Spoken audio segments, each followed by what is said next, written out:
أعوذ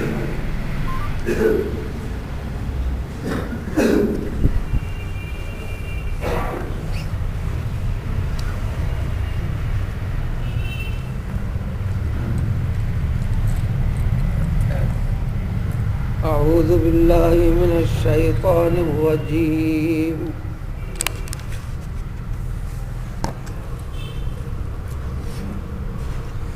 ومن يتق الله يجعل له مخرجا ويرزقه من حيث لا يحتسب ومن يتوكل على الله فهو حسبه إن الله بالغ أمره قد جعل الله لكل شيء قدرا۔ سابقہ آیت میں ذکر تھا انسان کی ازدواجی زندگی کا ایک پہلو جس کے اندر آخری شکل طلاق دینے کی آ جاتی ہو اور دے دیا گیا ہو تو پھر مدت یعنی عدت گزاری جا رہی ہو، جب قریب الختم ہو تو جو مہلت ملی ہے عدت کے دوران میں فریقین کو سوچنے سمجھنے کا، زندگی کی حقیقت کو جاننے کا موقع اللہ نے فراہم کیا ہے۔ اس میں دونوں شکلیں نکلنا ممکن ہیں۔ ایک تو یہ کہ غلط فہمیوں کو دور کر کر، غصے کو ختم کر کر ازدواجی زندگی کو سابقہ زندگی میں لوٹ سکتے ہیں، یعنی اپنی بیوی کو اپنے نکاح میں واپس لے سکتے ہیں۔ یا یہ شکل، اگر یہ شکل بھی ہے تو آپس میں دو گواہ کو بنا لو جو پابند شریعت ہو، نیک مزاج کے جو ہو۔ قرآن نے کہا کہ عدل و انصاف والے، یعنی شریعت کی پابندی کرنے والے جو دکھائی دیتے ہیں، جس کو شریف کہتے ہو سمجھتے ہو، ایسے کسی دو آدمیوں کو گواہ بنا لو۔ یا اگر یہ شکل ہے کہ آخر میں بھی اگر سابقہ زندگی میں لوٹنا نہیں چاہتے ہو، لوٹنے کی شکل نہیں نکل رہی ہے، ٹھیک ہے چھوڑ دو،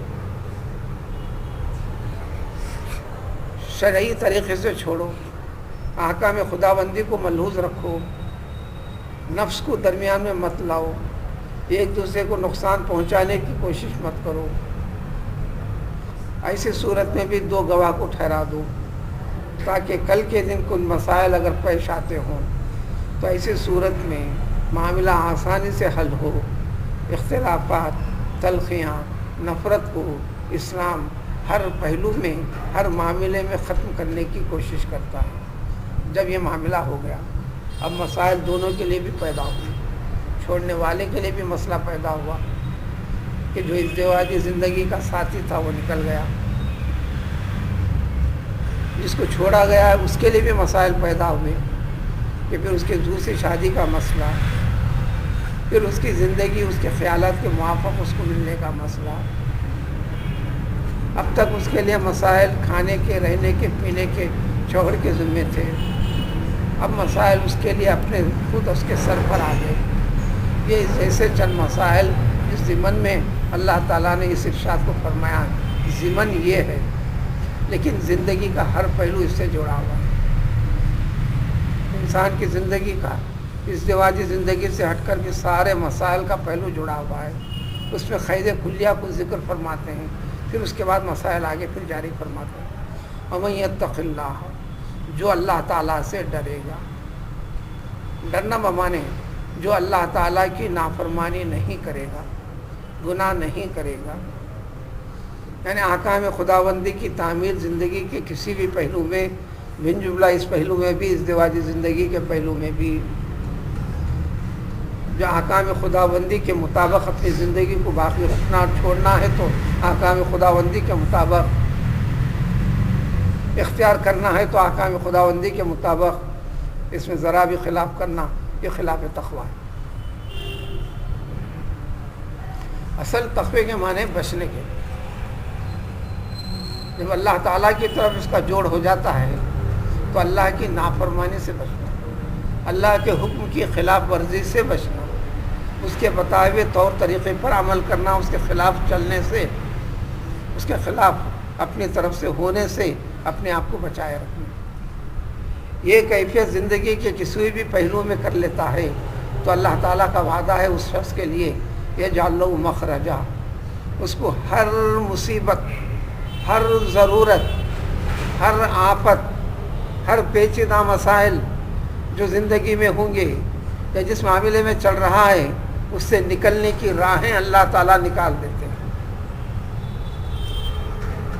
سابقہ ذکر چلتے آ رہا تھا ازدواجی زندگی کا، اب اختتام کا، اختتام کے بعد پیدا ہونے والے مسائل کا تو ٹھیک ہے، اختتام کے بعد پیدا ہونے والے مسائل بھی جو ایک انسان کی ضرورت ہے، ایک آفت ہے، اللہ کا وعدہ ہے کہ اچھی راہیں نکالے گا۔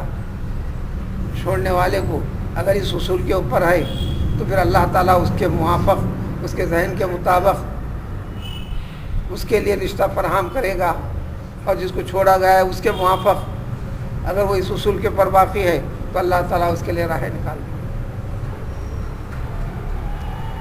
نہ صرف نکالیں گے بلکہ وَيَرْزُقُهُ مِنْ حَيْثُ لَا يَحْتَسِبُ، آپ کی ہر ضرورت کی چیز کی تکمیل اللہ تعالیٰ ایسے فرمائیں گے تم اندازہ نہیں کر سکتے۔ یرزقو، رزق دینا ضرورتوں میں سے ایک ضرورت ہے۔ اردو میں رزق کا ترجمہ صرف کھانے پینے کی حد تک انسان نے جوڑ کر رکھا ہے۔ عربی میں اور قرآن میں جہاں جہاں رزق کا تذکرہ ہے، انسان کی ضرورت کی ہر چیز کو عطا کرنا۔ میں اپنے کام کی ایک چیز اٹھا کر رکھتا ہوں تو وہ رزق کہلائے گا۔ اس لیے ایک انسان کو ایک اولاد بھی پیدا ہوتی ہے تو عربی میں اس کو رزق ہی کہتے ہیں۔ اللہ تعالیٰ نے اس کو رزق عطا کیا۔ ہر ضرورت کی تکمیل کا نام رزق ہے، انسان کی ضرورت کی تعمیل و تکمیل۔ وہی معنی ہے قرآن کی ابتدا، وَمِمَّا رَزَقْنَاهُمْ يُنْفِقُونَ، ہم نے جو کچھ بھی ان کو دے رکھا ہے، عطا کیا ہے، رزقہ کے معنی میں ان میں سے خرچ کرتے ہیں اللہ کے لیے، اللہ کی رضامندی کے لیے، آخرت کے عنوان سے۔ جو دنیا کی ضرورت کی چیز اپنے لیے سمجھی گئی تھی، اب اللہ تعالیٰ کی عطا سمجھ کر جب دیتا ہے، خرچہ کرتا ہے، اس کے مطابق اس میں تصرف کرتا ہے، اور جو کرتا ہے وہ مومن کی شان اور صفت ہے، مومن کی علامتیں اور اوصاف ہیں۔ انسان اپنے اوصاف سے جانا جاتا ہے، اوصاف یعنی معاملات، اسی کو اخلاق کہتے ہیں، اسی کو عادات کہتے ہیں، اسی کو زندگی کہتے ہیں۔ انسان کے طرز زندگی وہی اخلاق ہے، وہی عادات ہیں، اس کے ذریعے سے انسان جانا جاتا ہے کہ یہ انسان کس معیار کا ہے، کس درجے کا ہے۔ بلکہ اللہ تعالیٰ پر جو توکل کرتا ہے وہ حسب، اللہ تعالیٰ اس کے ہر چیز کا ذمہ دار بن جاتے ہیں۔ یہ وضاحت اس لیے بھی ضروری ہے، اکثر لوگ وظیفے کے طور پر وَمَن يَتَّقِ اللَّهَ يَجْعَل لَّهُ مَخْرَجًا وَيَرْزُقْهُ مِنْ حَيْثُ لَا يَحْتَسِبُ، وظیفے کے طور پر پڑھتے ہیں، وظیفے کے طور پر پڑھتے ہیں، اور یہ کہتے ہیں کہ اس کی کثرت سے وظیفہ پڑھنے والے کے لیے معاشی مسائل کا حل آسانی سے نکل آتا ہے، پر وہ بھی ایک ضرورت ہے، لیکن اس کا تعلق وَمَن يَتَّقِ اللَّهَ معنی کے ساتھ خاص جڑا ہوا ہے، خالی وظیفے کے ساتھ نہیں ہے۔ جب اس وظیفے کے ساتھ جڑتا ہے آدمی تو اپنی زندگی کے جائزہ لینے کی طرف بھی جڑنا پڑے گا، کہ اپنی زندگی کو پابند شریعت کرنا پڑے گا۔ جو پابند شریعت ہے وہ تقوی خداوندی ہے، اللہ سے ڈرنا ہے، یعنی نافرمانیوں سے خود کو بچنا پڑے گا، بچانا پڑے گا، اور پھر اللہ تعالیٰ کے اس وعدے کو ذکر کرنا پڑے گا۔ تو آپ کہیں گے اس کو ذکر۔ چنانچہ اس آیت شریفہ کہتا ہے صحابہ رضوان اللہ تعالی علیہم اجمعین کے 20 واقعات ہیں، ان میں سے ایک واقعے کو بڑی اہمیت دے کر بڑی تفاسیر میں کئی پہلوؤں سے ذکر کیا جاتا ہے۔ عوف بن مالک اشجعی رضی اللہ عنہ انصاری ہیں، ان کا بچہ، جوان بچہ کافروں کے ہاتھ لگ گیا، اس کو قید کر کر لے کر چلے گئے۔ حضور صلی اللہ علیہ وسلم کی خدمت میں آ کر عرض کیا کہ آپ صلی اللہ علیہ وسلم میرے لڑکے کو کافروں نے قید کر لے کر چلے گئے ہیں. اس بچے کی ماں ہے کہ سننے کے لیے ماننے کے لیے تیار نہیں, بڑی بے چین ہے. تو خیر جو ہونا ہے کرنا تھا تو کرنے کا تھا. حضور صلی اللہ علیہ وسلم نے بتایا کہ میں تم کو حکم دیتا ہوں, تم کو تمہاری بیوی کو دونوں کو حکم دیتا ہوں کہ لا حول ولا قوت الا باللہ. اس کا ترجمہ ہے ہر قسم کی طاقت, قوت, زور آزمائی صرف اور صرف اللہ رب العزت کے لیے ہی ہے. ماں باقی جتنے چیزیں ہیں وہ قوت و غلبے کی انسانوں میں عارضی طور پر ہیں. حقیقی قوت, طاقت, غلبہ صرف اور صرف اللہ تبارک تعالیٰ ہی کے ہے. بس اس کو کثرت سے تم اور تمہاری بیوی پڑھا کرو. یہ پڑھنے کے لیے نہیں کہا. اور ان کے پڑھنے کے بعد اسی کے بعد یہ قرآن کی یہ آیتیں میں نازل ہوئیں. اس میں وضاحت ہے کہ انہوں نے کثرت سے لا حول ولا قوت الا باللہ پڑھا, اللہ کا خوف کو رکھا, متبع فرما بردار تھے. تو اللہ نے فرمایا کہ دیکھو یہ اصول قاعدہ ہی ہے ہمارا, وَمَن يَتَّقِ اللَّهَ يَجْعَل لَّهُ مَخْرَجًا. اس کے لیے ہم راہیں نکال دیتے ہیں. اس کے لیے راہ نکلی یہ ایک مرتبہ وہ کفار کچھ غفلت میں تھے, غفلت سے فائدہ اٹھاتے ہوئے ان کا لڑکا فرار ہوا. آتے آتے ان کے کچھ بکریاں اور اونٹ تھے, ان کو بھی ہانک کر لے کر مدینے کو آئے. یہ آنے کے بعد حضرت عوف بن مالک رسول اکرم صلی اللہ علیہ وسلم کی خدمت میں پیش ہوئے, ذکر کیا. تو اس کے بعد یہ آیتوں کی تلاوت فرمائی رسول اللہ صلی اللہ علیہ وسلم نے, وَمَن يَتَّقِ اللَّهَ يَجْعَل لَّهُ مَخْرَجًا وَيَرْزُقْهُ مِنْ حَيْثُ لَا يَحْتَسِبُ. دیکھو تمہاری ضرورت کی تکمیل تم اندازہ بھی نہیں کر سکتے تھے, تمہارے رب نے پوری کر دی. پھر پوچھا کہ یہ جو اونٹ کو ہانک کر لایا بکریوں کو, حضور صلی اللہ علیہ وسلم فرمایا کہ یہ مال غنیمت ہے, رکھ لو, استعمال کرو. اس دوسرے مسئلے کا پہلو بھی ذکر کیا. دشمن سے لے کر آ جاتے ہیں تو استعمال کا حق ہے, مگر تم دشمن نہیں ہونا اس کی.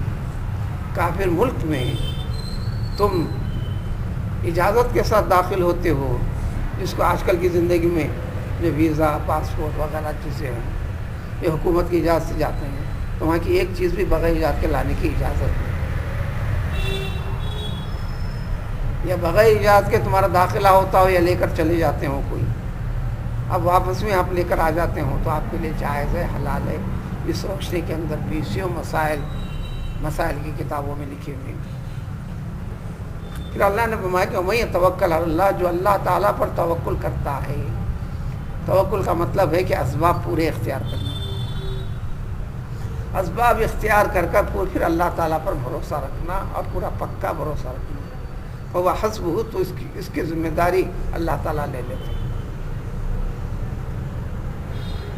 ایک شخص آئے رسول اللہ صلی اللہ علیہ وسلم ملنے کے لیے, دور دراز سے سفر طے کر مسجد نبوی کے سامنے اونٹ سے اتر کر اونٹ کو چھوڑ دیا, فوراً ملاقات کے لیے نکل پڑے. اس کیفیت کو ملاحظہ فرما رہے تھے پیغمبر علیہ الصلوۃ والسلام. فرمایا کہ تم نے اپنے سواری کا اونٹ کیا کیا؟ انہوں نے کہا کہ میں اللہ پر توکل کرتے ہوئے چھوڑ دیا. تو آپ نے فرمایا کہ تو توکل کا مطلب سمجھا نہیں, پہلے جا اونٹ کو پکڑ, رسی سے باندھ, پھر توکل کر. رسی سے باندھ پھر توکل کر. چوری بھی اسی کو کہتے ہیں. آپ حفاظت کے پورے اسباب اختیار کریں گے, اس کے باوجود بھی کوئی لے کر نکل جاتا ہے تو اس کو بولیں گے چوری. آپ نے حفاظت کے انتظامات نہیں کیے اور نکل گئے تو اس کا نام چوری کہاں سے ہوا؟ خود آپ نے حوالے کیا کہ کوئی اٹھا کر لے کے جاؤ. ان اللہ بالغ امری, یقیناً اللہ تعالیٰ جب اپنے معاملے کو کرنا ہے تو پوری طرح کرتے ہیں. اللہ جب کرنے کا ارادہ کرتے ہیں تو کوئی روک نہیں سکتا, اور اللہ تعالیٰ توکل کرنے والوں کے کاموں کو پورا فرماتے ہیں. قد جعل اللہ لکل شیء قدرا, البتہ کرنے کا معاملہ کس قدر کرنا ہے اللہ تعالیٰ کی ذات خوب اور بہتر جانتی ہے. اس کے مطابق اللہ تعالیٰ برابر کر رہیں گے, اور اللہ سے کروانے کے طریقے ہیں اللہ نے بتا دیے کہ تم اپنے رب کے اوپر توکل کرو اور تم اپنے رب سے تقوی اختیار کرو، یعنی اس کے نافرمانیوں سے بچو، اس کے احکام کے مطابق زندگی کے اندر طریقے کو اختیار کرو، یہ طریقے بتائیں۔ ان طریقوں کے ذریعے سے اللہ تعالیٰ پر توکل کرو اور مانگو اور طلب کرو، تو پھر اللہ کا وعدہ ہے کہ اللہ تعالیٰ پورا کریں گے، اور یہ حکمت کو جانتے ہوئے کہ تم کو کس قدر پورا کرنا ہے، اس کے مطابق تمہارا رب خوب پورا کرے گا۔ اب ضمن میں طلاق کے مسائل کے بعد جو پیچیدگیاں پیدا ہو رہی ہیں وہ بھی اسی ضمن کا ہے، انسان کی ضرورتیں آفتیں جو لاحق ہو رہی ہیں اللہ تعالیٰ اس کو بھی پورا کرے گا۔ مسائل ایک تھے، پھر اسی سے اور دیگر طلاق، عورتوں سے جڑے ہوئے مسائل اور آدمیوں کے لیے اس سے پیدا ہونے والے مسائل کا حل اگلی آیت میں پھر مزید ذکر کیا گیا ہے۔